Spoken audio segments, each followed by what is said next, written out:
Yeah. Well, we always used to make fun of the because I went to Georgia State, as you know. We always used to make fun of the Kennesaw kids because they always talk shit about Georgia State, but on the weekends, guess who they were down there to party with?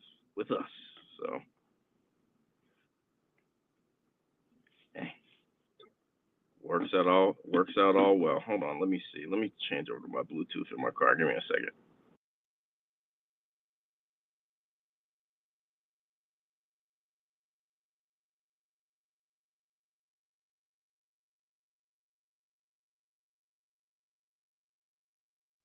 Good. All right, bet. Let's do it.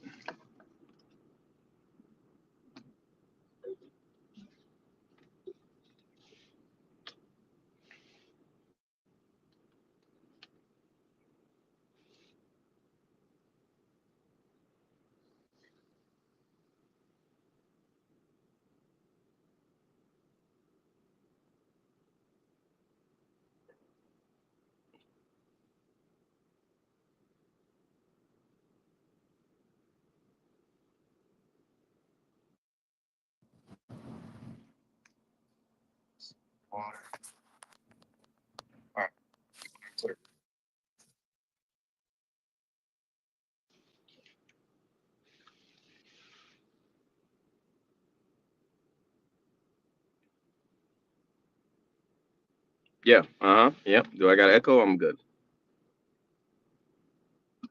All right. Yep.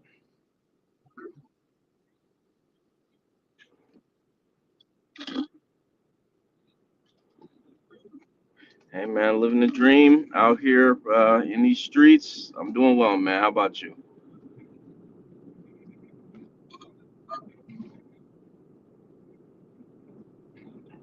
There we go. There we go.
Yeah, something like that.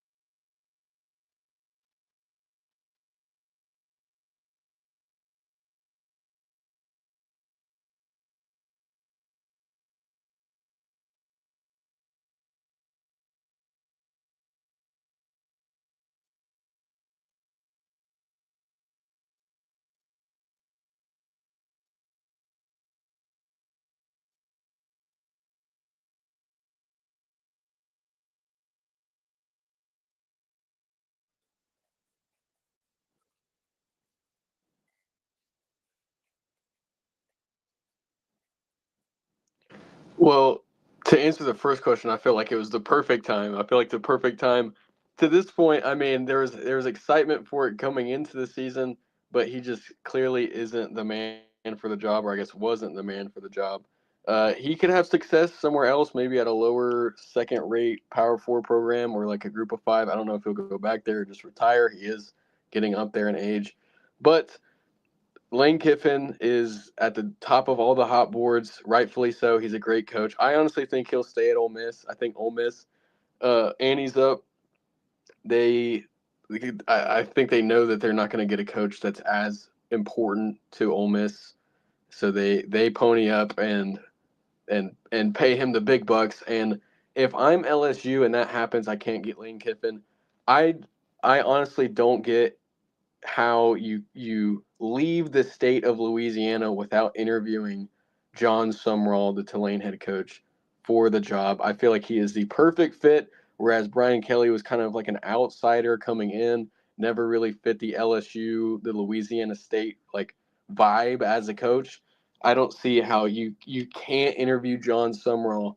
He is the perfect fit. He knows the region. He's been in the region for a long time. And on top of that, he's a very young head coach. If you make this hire and he ends up working out, he could be there for the next 15, 20 years. He is that kind of guy. He's built for Louisiana State University football. I think that is a match made in heaven for the Tigers.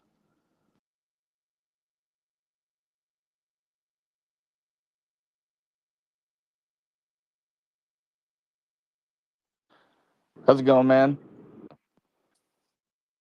Good. Yeah, I don't know where Brian Kelly coaches, and even if he even does next year. But um, I was also kind of shocked it happened. Well, not after this weekend, but going into the season, um, I didn't think that this was really a possibility. But just the last few weeks, it's kind of gone downhill at LSU.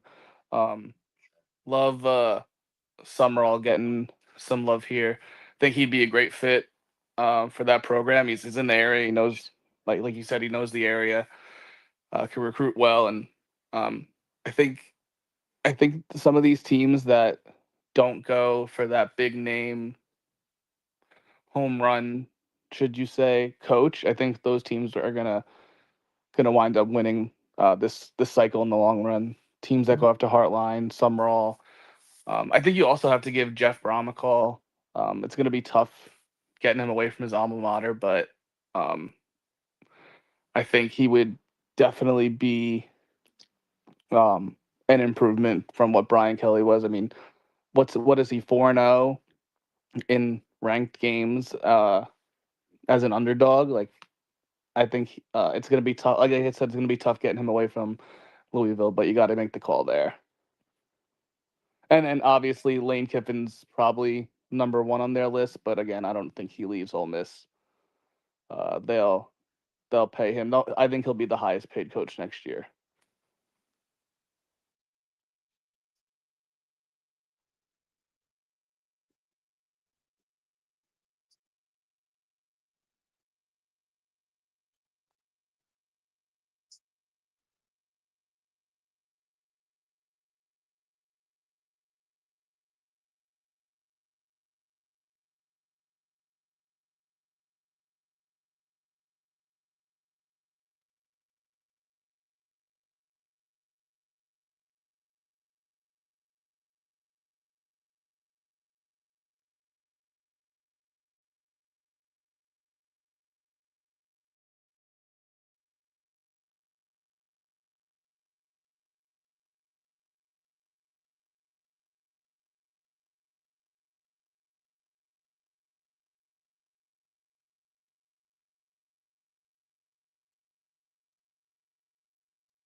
Yeah, you're getting the hook quick. That's just what it is, man. Like you're gonna get the hook quick, man. Just to kind of go into the BK firing thing, um, and I said this in low space on Monday. People don't like that dude, man. Like, and he makes it very easy to not like him. So, I mean, he does blow up on coaches. You saw, even on Saturday, him telling Blake Baker, like, you can't call that fucking play with no timeouts, da da da da da. Like, there's just a lot of excerpts and clips from Notre Dame and from LSU of him just being a hothead. And I know some people challenged me, on Monday saying, they can't say that people don't like that dude, but my cousin worked in the athletics program at LSU his first 2 years there, Brian Kelly's, and he relayed the same information. People do not like that dude. Like he is an asshole. So I always say this in terms of when we're on the more surprised end of a coach getting fired. Like they fired you because they wanted to fire you.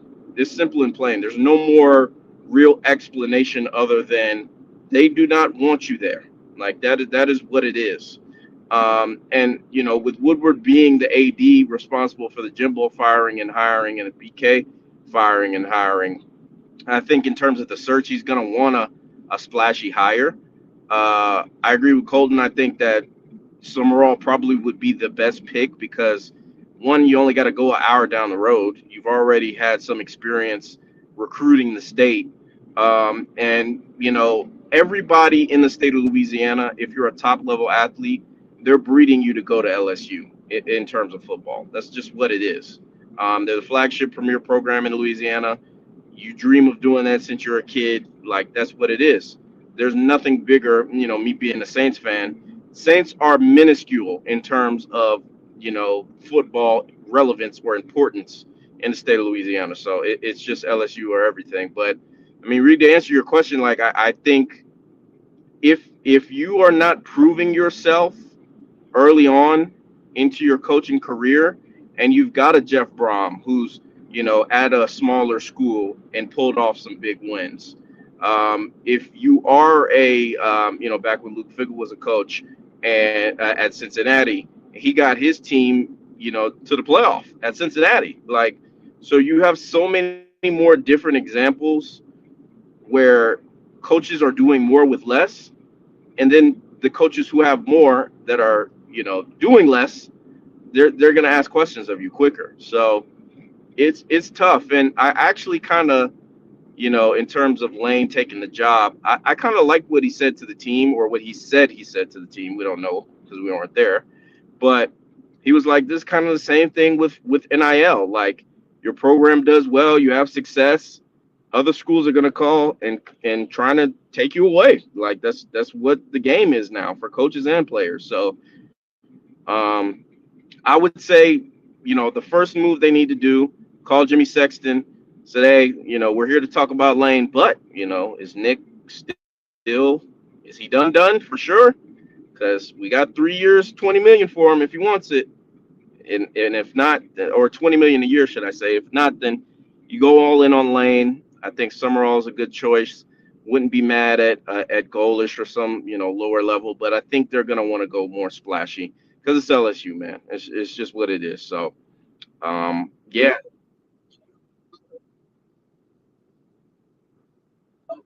there's that. Yeah,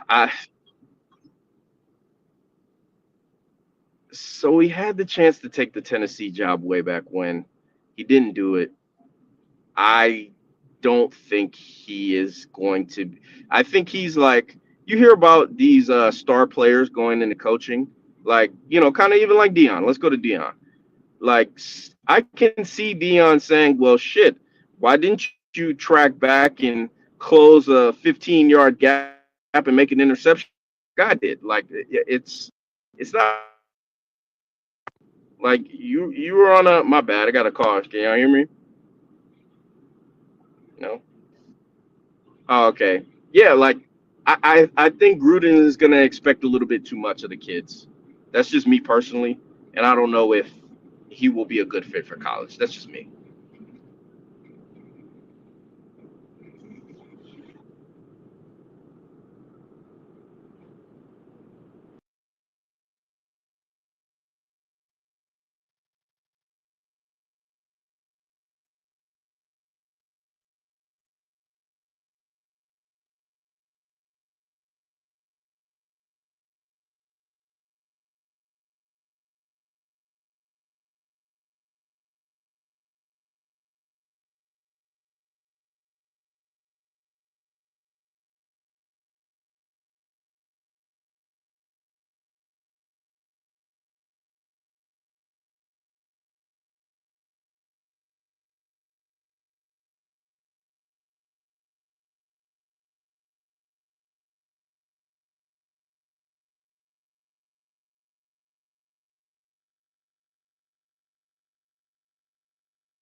Not specifically anymore about Brian Kelly, but we brought up Gruden. I feel like Gruden would be a great hire anywhere. I think it is a little bit risky. Uh, along the lines of what we've already said. I would like to see him at like a Virginia Tech personally, or an Oklahoma State, one of those more desperate programs who's in need of a character like Gruden. Whereas I think he could what's the word? He could flame out at like an LSU or a high tier SEC job pretty quickly.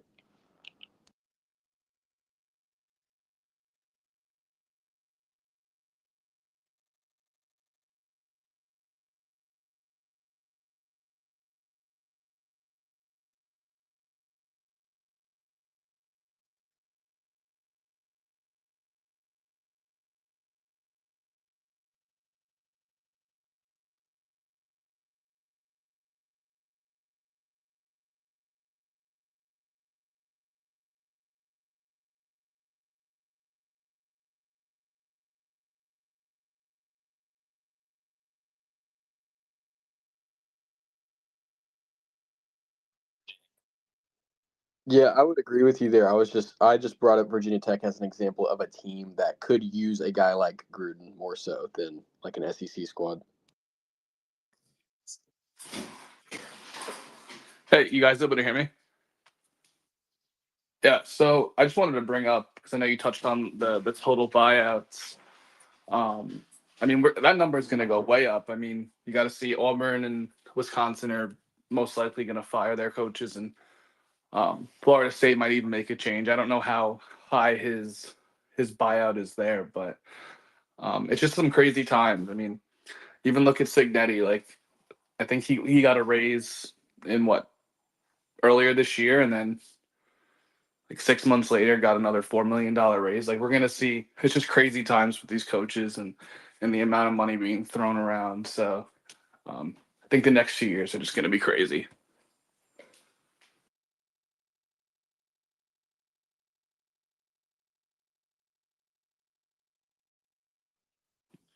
Yeah. So this total number, when it's all said and done, of coaches fired, this cycle could be over 250 million. It's just crazy.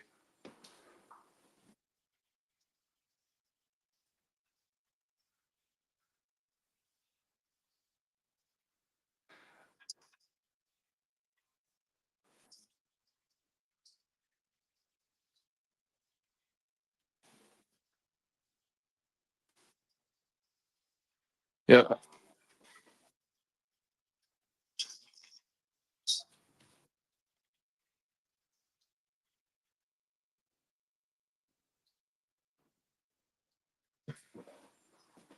Yeah, definitely.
I was looking at, I think it was Cincinnati and Virginia.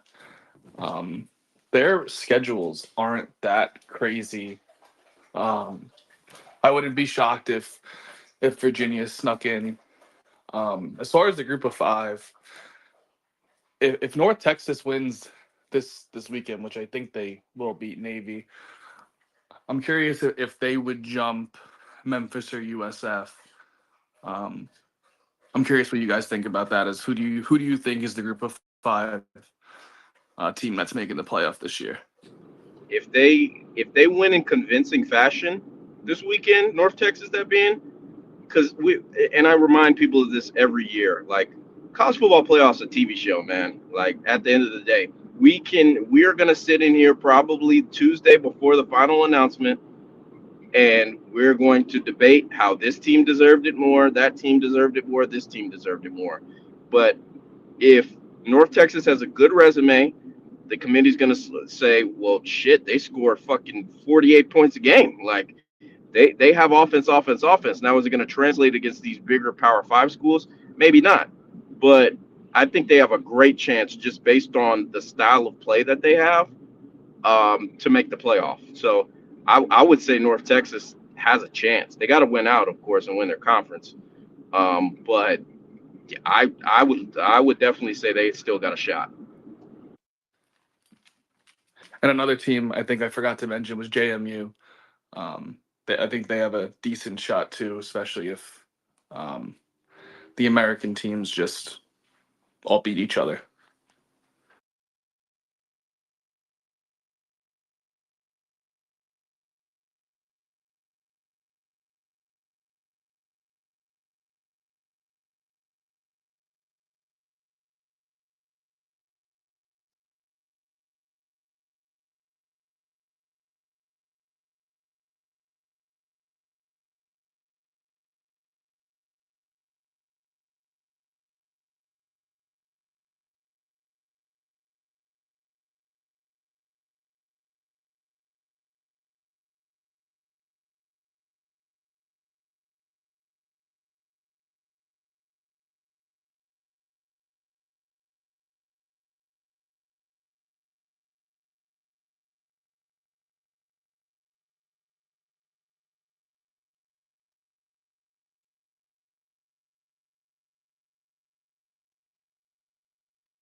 I'm sure we'll talk about it. This game, I don't know if it's on the docket. Oklahoma's got an uphill climb, man, because I think they're gonna lose this weekend. That's just me being honest. But we'll get to it.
Yeah.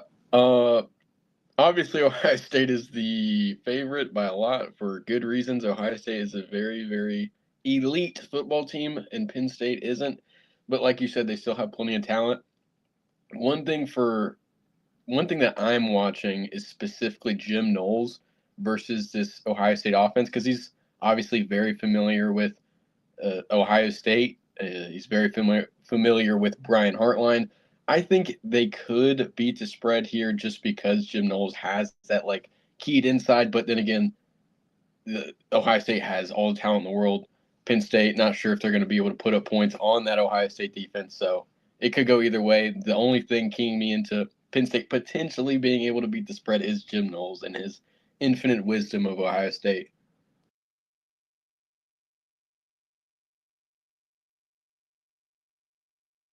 Yeah.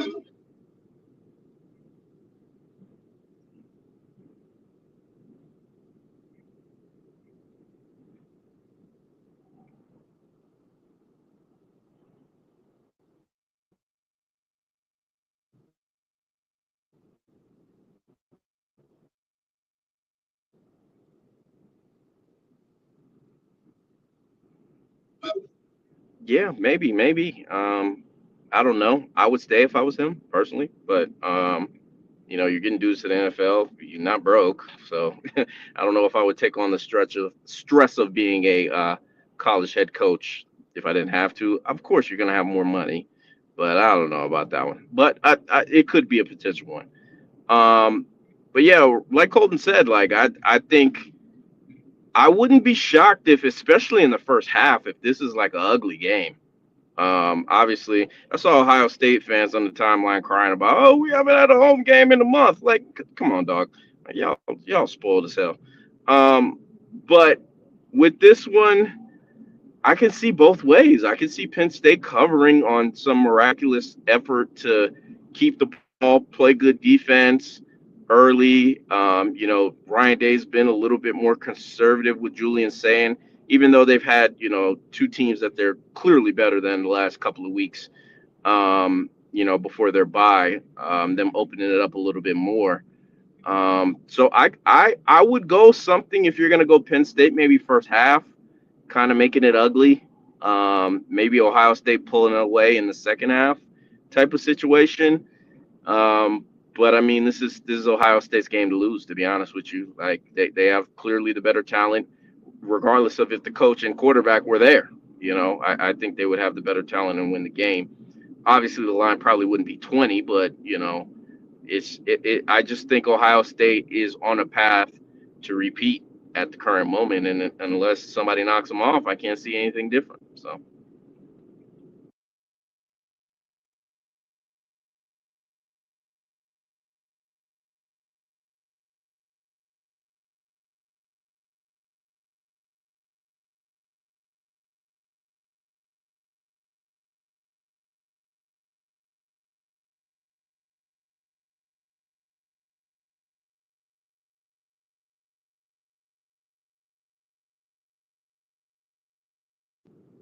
yeah, yeah, no,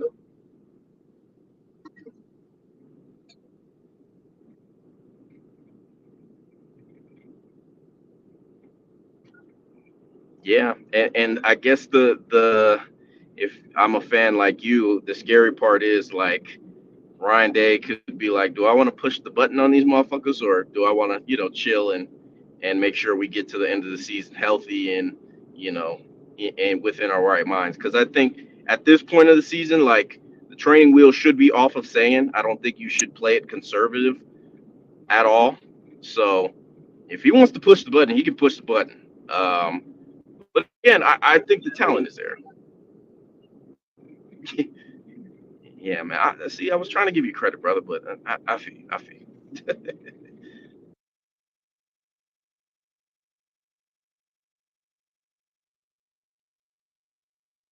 Sure.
I would agree.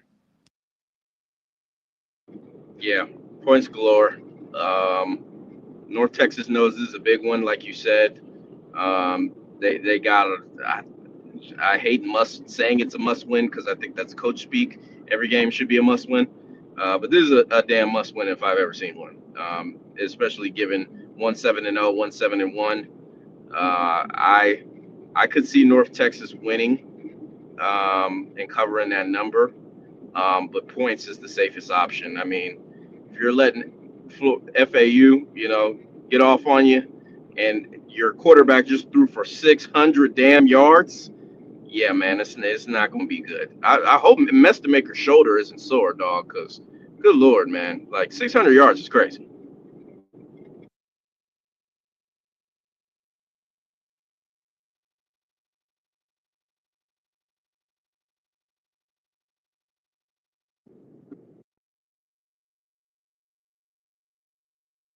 Yeah, man.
Yes, you're right, my brother. Carson Beck is definitely on my hate list, 100%. That 12 and a half number, I usually attack it because I think 12 and a half is just a weird ass number. Like, you don't see a lot of teams winning by 12. It's definitely not a football number, of course. Um, I, I can see Miami covering it, man, if I have to be objective. If I have to be. I think we do get some points, though. I was surprised the total maybe wasn't in the mid 50s, but I could see either way. Um, the Miami's defense over the last couple of weeks hasn't looked like it did in the beginning of the season. Um, there's a lot of things going on with Carson Beck, like I told you, that he's starting to regress in some areas to what he was doing back at Georgia, turning the ball over. Um, so I think if they keep the ball, if they don't turn it over, I think they can cover this number. I really do. But if they try to go back and forth with SMU, and of course, this is Miami's second road game of the season, man. It's really hard to believe that they've only played on the road two times. Um, I, ugh, I, I could see an SMU cover spot. So I don't have anything official on this one, but I think this is another big game. And again, like you went to Doe Campbell and handled business. Can you do it again? In your furthest travel spot, I think of the whole season. So we'll see. But yeah, nothing official on this one, side or total.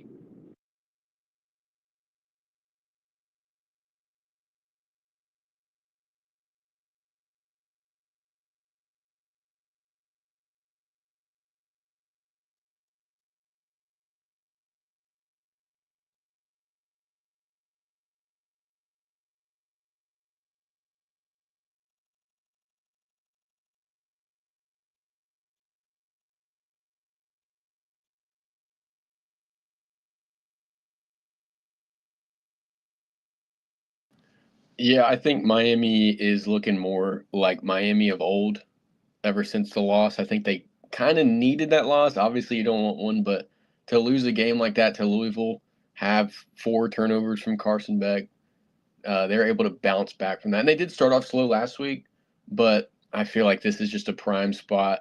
Uh, you're giving Carson more like easier reads. You're running the ball more. Kind of got away from that, obviously, because you go down and you have to pass.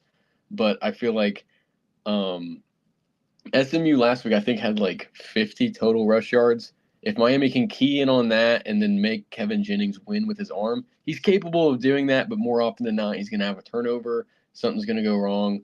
And I think Miami's defense gets to him, even though he is that mobile quarterback. I like Miami and the points here, or the spread, rather.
Yeah, I have to agree.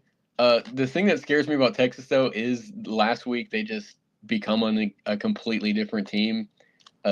They've been that kind of team all year where it's like, oh, this is who Texas is, and then the next week they come out and do something that we haven't seen Texas do before.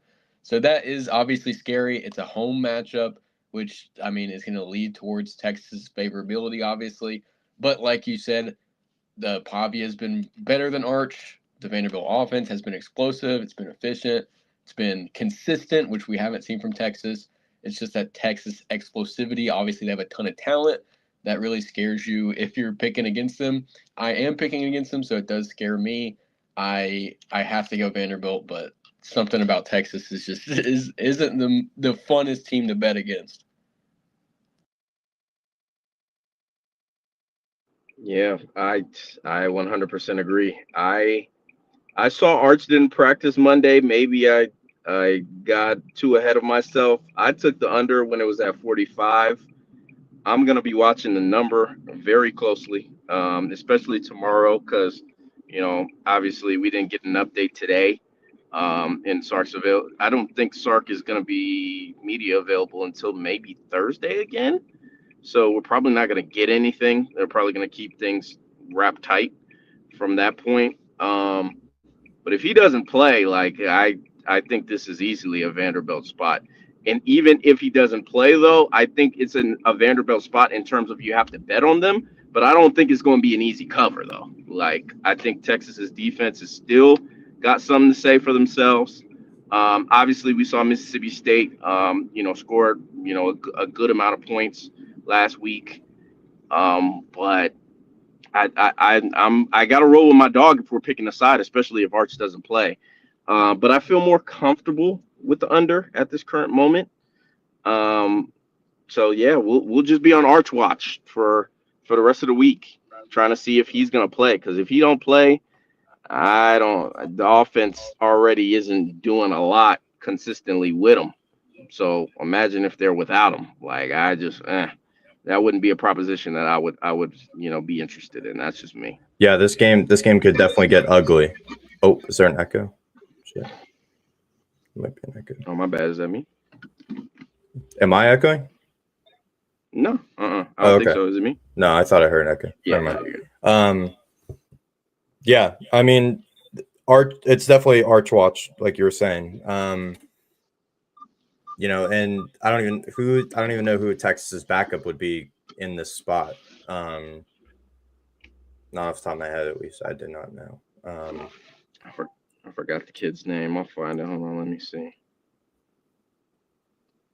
So even if Arch doesn't go, I mean, I still think Pavia is a better quarterback coming into the game. I'm pulling up the stats. One thing I'd like to add: last week, going into the Missouri matchup, my biggest thing for Vanderbilt, or the biggest edge I would give for Missouri in that matchup, was their edge rushers, and they did affect the game a whole lot. That defensive line forced the issue with Vanderbilt a lot more than LSU did the prior week. So I would say Colin Simmons for Texas. I would say he's going to be a big name to watch. If they can contain Colin Simmons, it should be a win. If they can't, and he gets to Diego 3 times, or I guess not him by himself, but Colin Simmons specifically, if he gets to Diego Pavia, it could be that is the element that gives Texas the victory in that one, because Missouri did get to Diego Pavia more than LSU, and they obviously, the Vanderbilt offense wasn't as successful as it was against LSU. So it could be a recipe for success for Texas. Then again, the offense hasn't been very good. Very true. Very true. This is probably, outside of Bama, this is going to be the best front that they go against this season. So definitely something to keep an eye out for. Do they try to do more design run with Pavia to, get him to avoid, taking, big losses, on sacks and stuff like that. So definitely something to keep an eye out for. That's a very good point, Colton. Yeah, if you guys don't have any other thoughts on this matchup, again, I'm going to lean Vanderbilt as of right now. But definitely have to keep an eye out for if Arch is going to play or not. That's probably going to be the biggest storyline of this game before Saturday. I'll let Roddy preview this next game because he obviously is our resident Georgia fan. It's the world's largest outdoor cocktail party. Georgia going on the road to Florida, or not on the road, but to Jacksonville to take on Florida. The Bulldogs 6-1 coming to this matchup. Florida 3-4. Obviously, without Billy Napier now, this could look like a different Florida team, but this is their first game without Billy, so that's still, up in the air, left to be determined. Both these teams coming off a bye, so that's also another dynamic to think of. Georgia is a current 7.5-point favorite. Total is at 50.5. But again, I will let Roddy preview this game as our resident Georgia fan.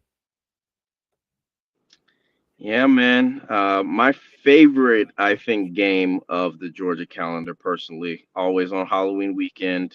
As I've gotten above the age of 21, I don't watch as much as I did when I was a kid, and I had to be at home trick or treating, of course, for reasons I will not disclose. Um, I told everybody I'm only talking shit 2 weeks out of the season. I already did it the Ole Miss week. I'm not doing it this week. Funny enough. I think What? this. It's their biggest rival. I agree with you. I always say Florida is our biggest rival, but it's going for 5 years in a row. I can't recall the last time we won 5 years in a row in this matchup. Last time we lost was 2020, the Kyle Trask year, Kyle Pitts, whoever. Um, the line's at 7.5, right? I think still. Um, I would just be cautious if you think we're going to blow them out the water. I think their team speed on defense is very fast. I think they match up well defensively with us. I think they have the ability to kind of bog down our run game, maybe, make us throw the ball. And to be honest with you, if DJ would have hit, a couple of passes and not got hurt last year, we might have lost, to be honest with you. So I think they're going to come in motivated. Obviously, they had a bye after firing their coach. So if you're planning on blowing your bankroll on the Georgia spread, I would caution you to the wind. And I've been saying this before Billy got fired. Like I think they're going to come in motivated. And of course, this is the last year the matchup's in Jacksonville. The Jags are redoing their stadium. So we're going to have a game in Atlanta next year and Tampa the year after. So I don't have nothing right now. I don't. And I don't bet on Georgia a lot. I definitely pick my spots because my fandom gets into it.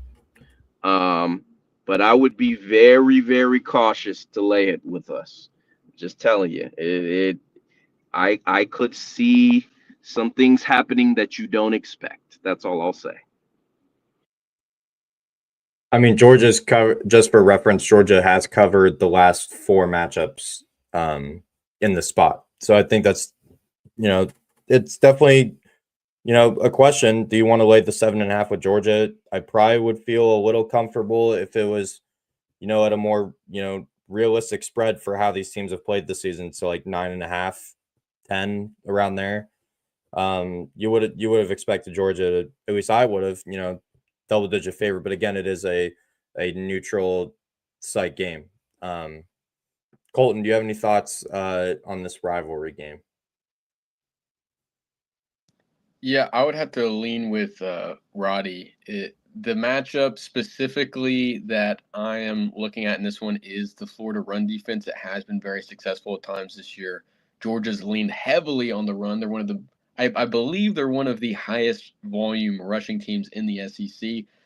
And they kind of run to set up the throw. Gunnar Stockton isn't an elite arm talent necessarily. He's very good.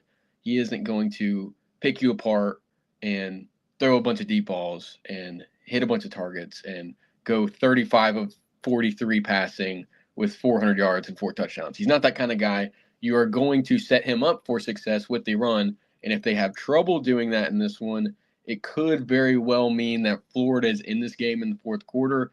I would be most comfortable with Georgia by around 4-7, but that means I would have to go against Georgia in the spread, obviously. Yeah, and that's my thing. Like there's a lot to lose for us, of course, but I don't like being in situations where we're facing